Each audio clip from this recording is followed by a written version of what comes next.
పెళ్లి కావాలని ఒకసారి ఇన్ని మానవులన్నీ సంపూర్ణం చేస్తోంది. అమ్మ యొక్క అనుగ్రహము అంత గొప్పది. అలాంటి అమ్మ రాత్రులు వెళ్ళి నెలలు గడిచిపోతున్నా అమ్మ దగ్గర నుంచి కబురు రాలేదు, కానీ కబురు రాలేదు. ఇంత ఖర్చు పెట్టాను, అమ్మ దగ్గర నుంచి ఏమయ్యా ఇంద్ర నువ్వు చేసిన పూజ బాగున్నాయన ఇలా వచ్చావు అని అడిగింది అమ్మ. అమ్మ దేవీన లోకంలో వైభవం ఏ రకాన్ని అనుభవిస్తున్నటువంటి ఒక పేదవాడు అమ్మవారిని అర్చన చేయడానికి మంత్రం కూడా సరిగా పలకడం రానటువంటి మహానుభావుడు ఇంత చిన్న పసుపు ముద్దతో అమ్మని ఎదురుగా పెట్టుకొని అక్కడ శ్రీమాత్రే నమః అని కూడా చదవడలేదు ఆయన. ఆయనకు వచ్చిన మాట ఏంటంటే అమ్మా అమ్మా అమ్మా ఇదే మంత్రం. మరి ఇక్కడ అంకమ్మ తల్లి, పోలేరమ్మ తల్లి, మరి సీతారమ్మ తల్లి, ఇలాగా మనకు గ్రామాలకు వెళితే వాళ్ళు చాలా మటుకు ఒక చిన్న ఆశేసి చిన్న చిన్న కుంకుమ బొట్టు పెట్టేస్తే ఈవిడ మా కులదేవత అండి, ఈవిడ మన కూడా విగ్రహారాధనలో మనం ఇంకా భగవంతుని యొక్క మా వేలుకల గోడపై ఓ హేరావతిని భాగవతంలో చెప్పారా, దాని మూలం కూడా పాలు తొలిసారిగా కాచినన్ని ఎదురుగా పెట్టి అమ్మవారు ఆ కృష్ణుడు ఆ దేవతా పదార్థాలకిన్ను ఈ దేవుడికి స్వాహ అపానాయ స్వాహ జ్ఞానాయ స్వాహ ఉదానాయ స్వాహ సమాయువుల రూపంలో ఉండి దేహాన్ని కదిలిస్తున్నవాడు వాడే.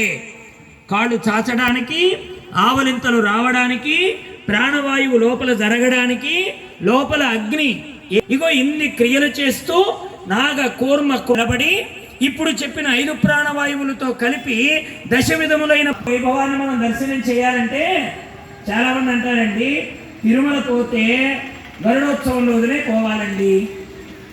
ఏమండి ఆ రోజునే ఉన్నారా భగవంతుడు? చాలా మందికి అదొక విధానం పడిపోయింది, దానిలోనే వెళ్ళాలండి. అలాగే అరుణాచలం వెళ్ళాలంటే పౌర్ణమి రోజునే పోవాలండి. భగవంతుడు చెప్పాడు ఈ రోజు ఆ రోజని లేదబ్బాయి, అన్ని రోజులు నావే, అంతటా ఉంది నేనే.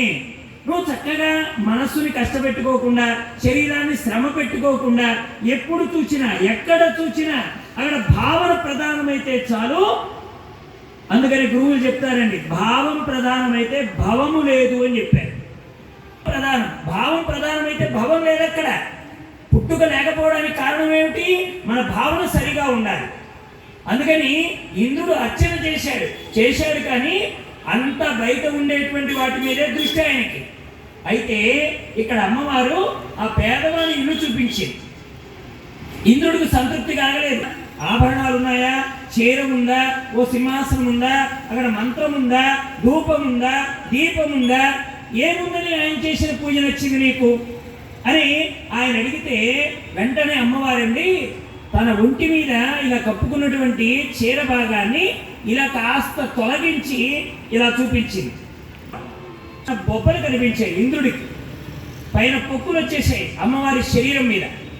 ఇంత అపచారం చేసిన వాళ్ళు ఇప్పుడే నా వజ్రాయుధంతో వాళ్ళని ఖండించేస్తాను, ఎవరు ఈ పని చేసింది అంటే అప్పుడు అమ్మ చెప్పారు, నాయన నువ్వు చేసినటువంటి పూజ ఫలితంగానే నాకు ఈ శరీరానికి బొబ్బలు వచ్చాయి.